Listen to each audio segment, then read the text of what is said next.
5 minute में परमात्मा की प्राप्ति हो गई थी। मैं ऐसा क्या करूं कि मुझे भी श्री जी के दर्शन 5 मिनट में हो जाएं? आप राजा जनक नहीं हैं। और हम गुरु अष्टावक्र नहीं है। भाई, राजा जनक जैसा शिष्य और अष्टावक्र जैसे गुरु, तो उन्होंने कहा घोड़े की रकाब पे पैर रखते हुए जितनी देर में बैठा जाता है इतने में ब्रह्म बोध करा देंगे। अब राजा जनक जैसे ज्ञानी, तो न तुम जनक हो ना अष्टावक्र। इसलिए बात यही समाप्त होती है, नाम जप करो।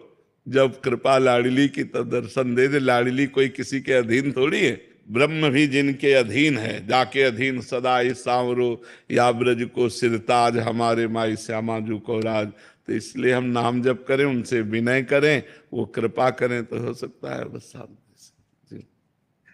आयुषी शर्मा जी बनारस, श्री हरिवंश महाराज जी पहले मुझे मेकअप वगैरह का बहुत शौक था महाराज जी, और ऐसा लगता था खूब पैसा कमाऊं, बड़ा पद हो, सुंदर सुंदर भोग हो। महाराज जी जब से सत्संग सुना है और यहाँ आना शुरू किया है केली कुंज में, तो महाराज जी तब से मतलब ये कम हो गया है, और मतलब ऐसा हो गया कि अभी केवल और केवल भजन करना है, वृंदावन वास हो जाए, प्रभु की प्राप्ति हो जाए।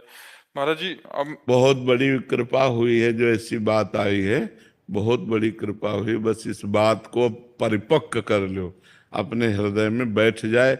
वृंदावन वास होए चाहे ना होए, लेकिन नाम ना छूटे। जहां नाम है वहीं प्रभु हैं। अब हम वृंदावन वास करें, प्रभु का भजन ना हो तो बात ठीक नहीं। हमको प्रधानता रखनी है, पहली बात प्रभु के भजन की, कि हम जहां भी रहेंगे प्रभु का सुमिरन करेंगे। अरे ये कि वृंदावन वास हो जाए, अगर श्री जी वृंदावन वास दे दें और फिर भजन हो तो और बढ़िया बात है। पर जहां भी रहे भजन परायण रहे। मनुष्य जीवन का उद्देश्य यही है कि हम अपने कर्तव्य कर्म का पालन करते हुए, ध्यान से सुनो, अपने कर्तव्य कर्म का पालन करते हुए भजन करके भगवान को प्राप्त कर लें। कहीं भागने की जरूरत नहीं, कहीं कुछ बदलने की जरूरत नहीं है। जो हो, जहां हो, जैसे हो, भगवान के हो, आप बस नाम जप शुरू कर दो, भगवान का सुमिरन करो, अच्छे कर्म करो, पवित्र भोजन करो, भगवान की कृपा हो जाएगी।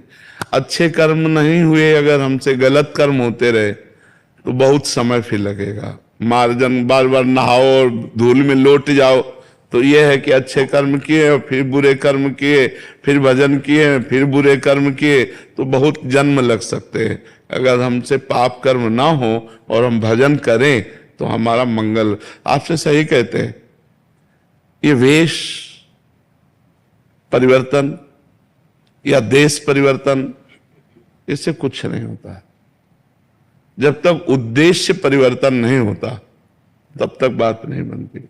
अगर हमारा उद्देश्य अंदर का बदल जाए, जैसे बच्चा बोला पहले उद्देश्य था शरीर श्रृंगार संसार सुख, अब हमारे अंदर लगता है कि मनुष्य जन्म की सार्थकता भगवत प्राप्ति, तो उद्देश्य बदल गया।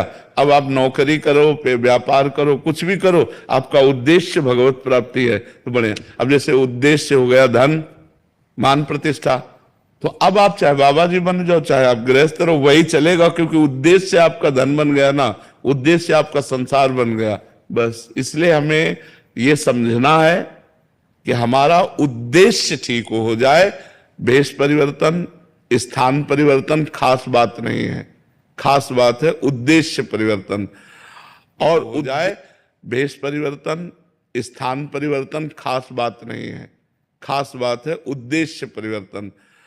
और उद्देश्य जो बनावे उसकी सुरक्षा के लिए फिर वैसे ही आचरण करे, वैसे व्यवहार करे। ऐसे हमें शास्त्र स्वाध्याय करना, नाम जप करना, संयम से रहना, कोई पाप ना हो, और खूब भजन